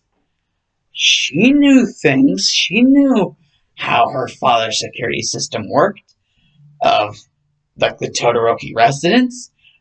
She was always freaking Shoto, Fem Shoto, is literally always freaking basically hates her father's guts, so why not? This is kind of the perfect form of revenge. If not, then find another way to be the perfect form of revenge. So basically, just would be able to disable the security system, the part of it that, would think of him as a threat. And so Izuku is just able to enter without much of a fuss. Fuyumi and Natsuo would see him come up to their door, but Shoto would just be like, shh, he's not a problem. Both of you know who the problem is. He's not here. He's gone out to make sure Mom never comes back again. And you two know it. That's the only thing he's doing for now. That he's out. He's not doing hero work. No, the only thing he's doing is making sure that Mom never comes back. Anything else is just a bunch of lies. And Fuyumi and Natsuo would just be like, they kind of have to accept it as the truth because they kind of know that that's kind of the way their father is, you know. He's kind of a royal asshole, like pain in the dick. And, you know, basically, Izuku would be allowed in. Fuyumi and Natsuo wouldn't feel too, you know, freaking happy about this random ass mofo freaking entering their residence.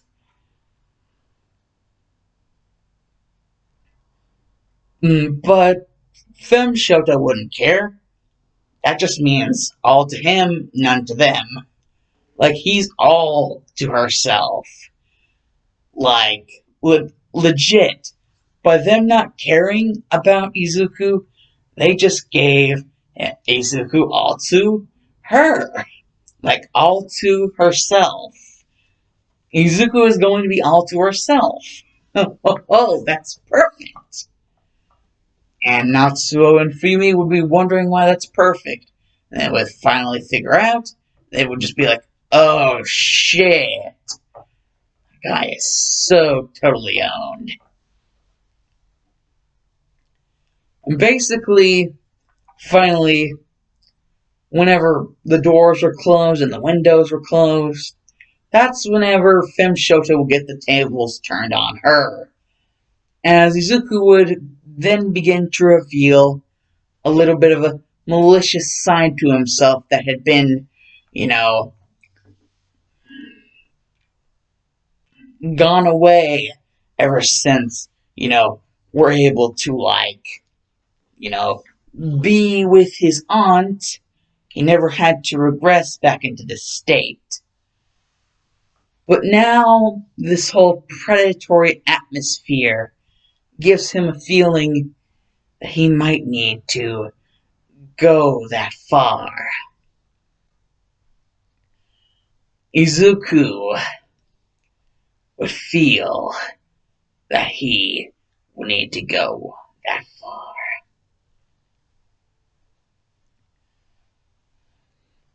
How far, you may ask? As far as freaking Sludge Villain. The second time, whenever Bakugo was claimed. Now, basically, it's not Bakugo, but a different person. A person he was in the same room with, and was close enough to, literally close enough to, that he could do exactly that before the person could even blink.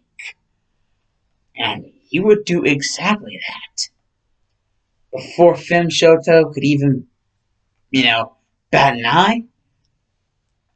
Basically, Izuku would say, Bakugo got boring, yet you could be fun. As then, all of a sudden, the light would turn out in their room, and then Fem Shoto would begin to feel something. And the light would turn back on, and then, well, it wouldn't just be any light. It would be something of a romantic blue. Like, I know people might not usually think of blue as a romantic color, but I'm sure if you got the correct shade, you could make a sort of type of romantic blue. I'm just gonna say it's that type of blue. Type of, you know, light. A romantic blue shade of light. Inside a lamp.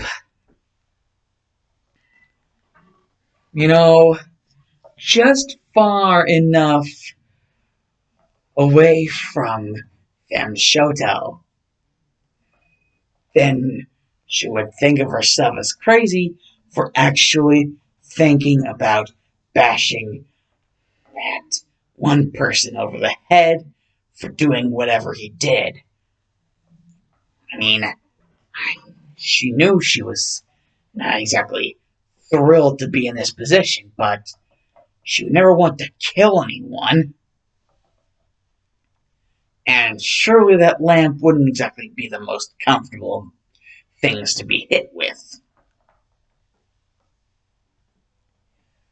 And so then she would look around to see exactly what position she was put in. She would then begin to realize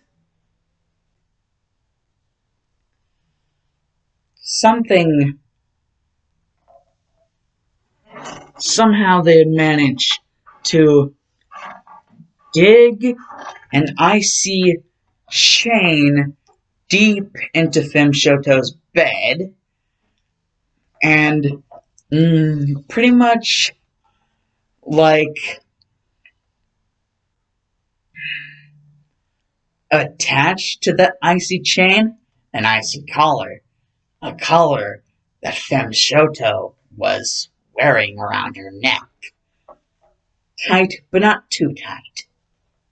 Just tight enough to make it damn near impossible to actually get off, if there was any way. No, this was some sort of collar that needed a key in order to open. However, there was no key in sight. That was until, straight before her, she saw Izuku flipping the thing up and down in his hands, just like with a flick of a finger, just up and down, up and down. The icy key. That is until he literally ate the damn key and then began to lick his lips. And, Femshoto would then begin to notice what, Izuku was, that he was a lot lighter than before, in the way of not having nearly as much clothes on. And also beginning to realize that she was in the same way. And then she would realize why she was attached to the bed. After hearing everything about how much she hated her father, this would be the perfect revenge. That look in his eyes. A bright crimson ruby red of blood. But it's not something which would end up with the death of an innocent life. No, this special red that has only been under that circumstance before, or at least like people would want to talk about it that way. This red is now looking down at her, and, well, she now understood. He wasn't interested in killing her, he was interested in doing her. All in the interest of, well, not just in order to piss Endeavor off, but in the interest of seeing what it would be like. Feeling what it would be like. After all, Endeavor had indeed called her his masterpiece. And Izuku would then say, it's time to see how much of that is actually true. Let's see. If the harder I do you, the more of that fire side will actually be brought out of you. Let's see if I can actually do it. If I can actually get you to go that flame on. just having a little itty bit of a maniacal chuckle. You know, they were getting way into this. Endeavor, however, indeed find them. However, by that point, the chain and collar were gone, so no evidence of that there. However, there was still evidence of the red glowing eyes. And well, at this point, Femshoto was legit freaking unconscious. Endeavor would simply just look at this boy, throw his clothes at him, and sternly say, "Out back now." And so, just as soon as Endeavor left and he couldn't sense his energy around anymore, because basically have become that powerful that they can sense energies. Well, Izuku has become that powerful that he can summon energy, like that he can literally sense and even summon like energy to some extent. Legit, that kind of powerful. So yeah, Endeavor's just made the worst choice he could have ever made. Especially whenever considering, pissing someone off.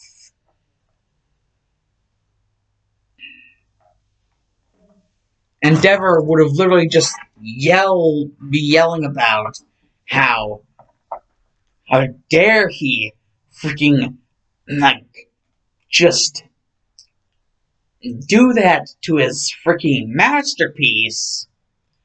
And then Izuku would be like, "Oh, so you don't consider her your daughter, you consider her your masterpiece. It's nice to know that it carries through all the way. What I like to call the Todoroki curse. You care more about the fame and fortune than you do your actual family. No wonder they hate you. So,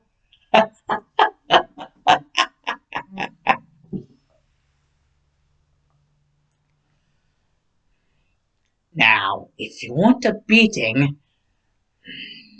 you can take a step further." And Endeavor would just be like, in hysterical laughter, being like, "Oh, trust me, you'll be the one getting the beating." As Endeavor would indeed take a step further.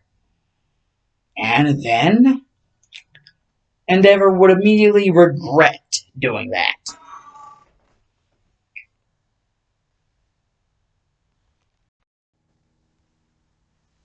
Endeavor would have made the ultimate stupid move in crossing paths with the nephew of General Esdeath of the Imperial Army. And that would be shown in what would happen next. As Izuku would get up into a slight battle stance.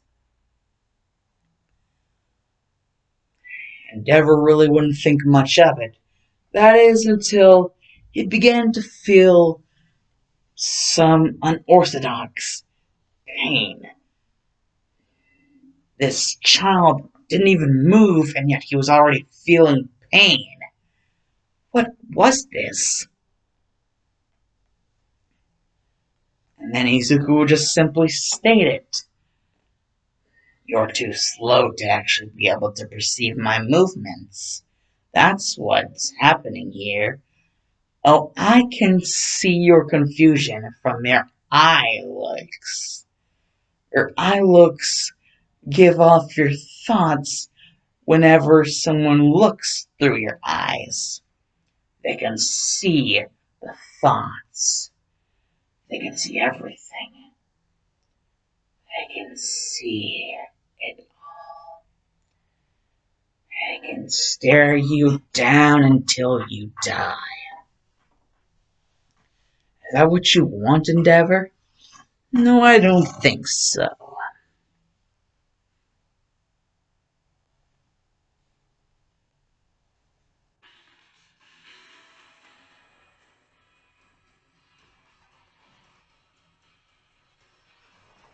Looks like I'm going to have to take you down the old-fashioned way.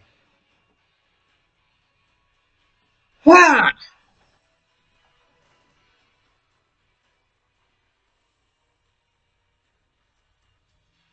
Izuku would have made a fatal hand motion. However, Endeavor, just like Izuku said, would not be able to perceive his movements, and because of that, think that he was still able to fight. Then reality would come back to bite Endeavor, and he would finally collapse. Then, spreading out his arms and finally hands, Izuku would say, "Wasn't that just sad?"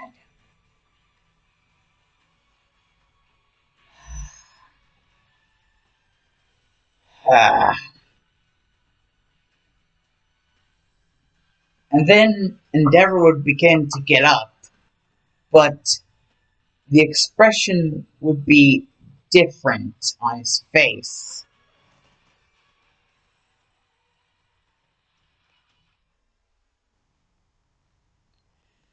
The expression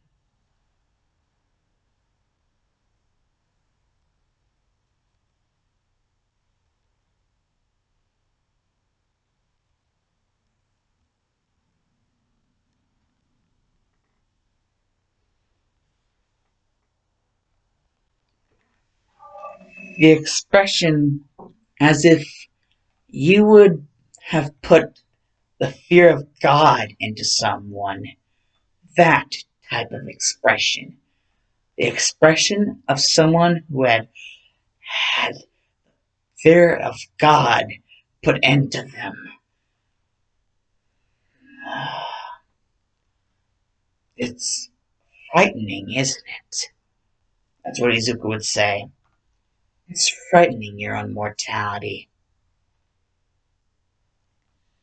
And I'm merely just someone trying to get a Pro Hero license by graduating this school.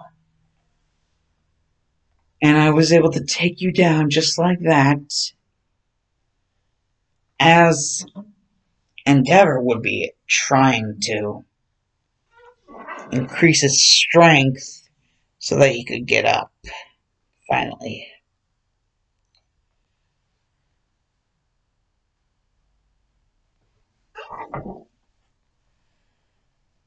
That's whenever Fem Shoto would cry out, trying to scream for her father to stop what he's doing, or else he is going to pay dearly. Father, this is the only time I ever call you that. Father, please, do you not sense that power? Please, I don't want this. Not even for someone like you. Or are you really going to make it that rough on yourself? That's when Endeavor would erupt in flames, charging up, massive blast, yelling that he would not be defeated by a mere child. Further proving Izuku's point.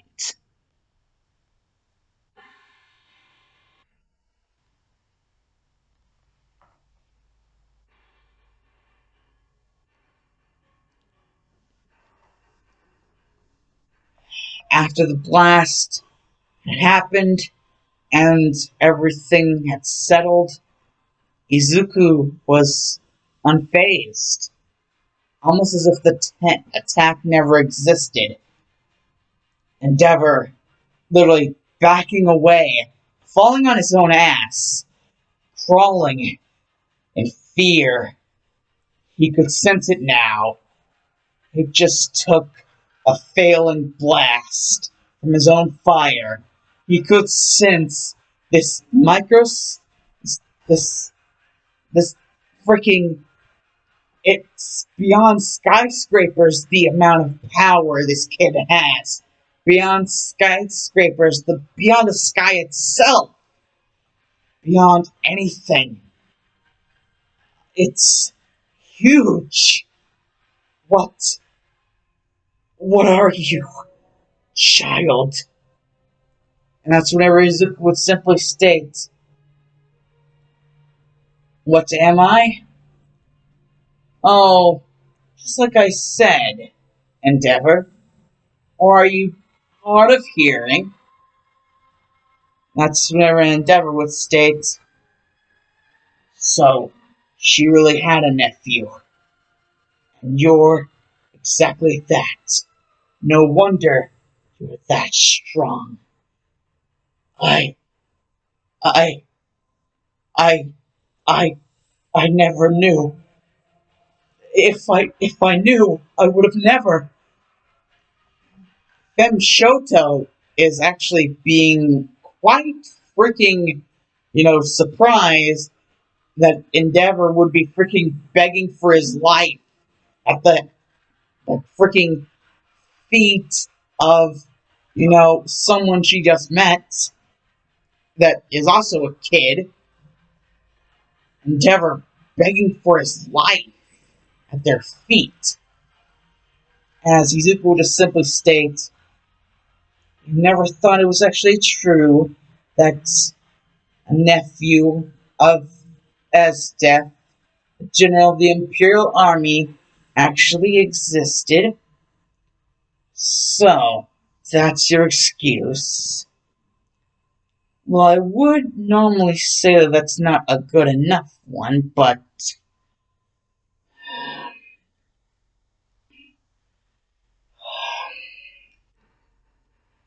I am sure you know of how exactly deep me and one of your daughters are in a, I guess you could call it a relationship. So, it would be awfully saddening, just out of nowhere, the light of Endeavor flickering out due to his own foolishness. So I will indeed give you a second chance, number 2 hero. And Endeavor will just simply be like, I'm very glad your generosity. And Izuku would be like, oh, nothing to it. Just don't want to see your freaking daughter crying. And, well, whatever. Izuku more or less just seeming more bored than actually anything.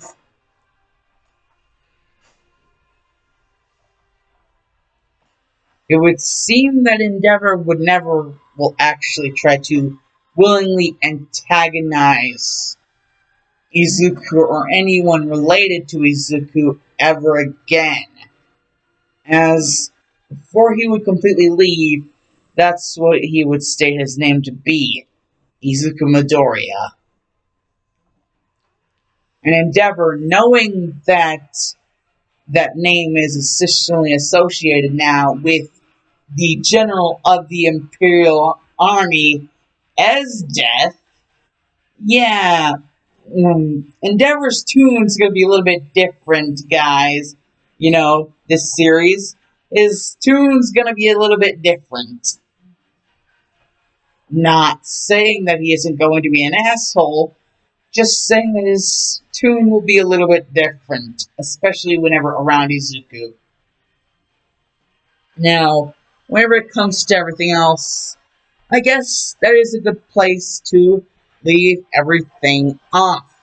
I am the Dark Shadow Maverick, and Z, and that's just because I am the Dark Shadow Maverick. Um, you know, Dark Shadow Nation out, whatever.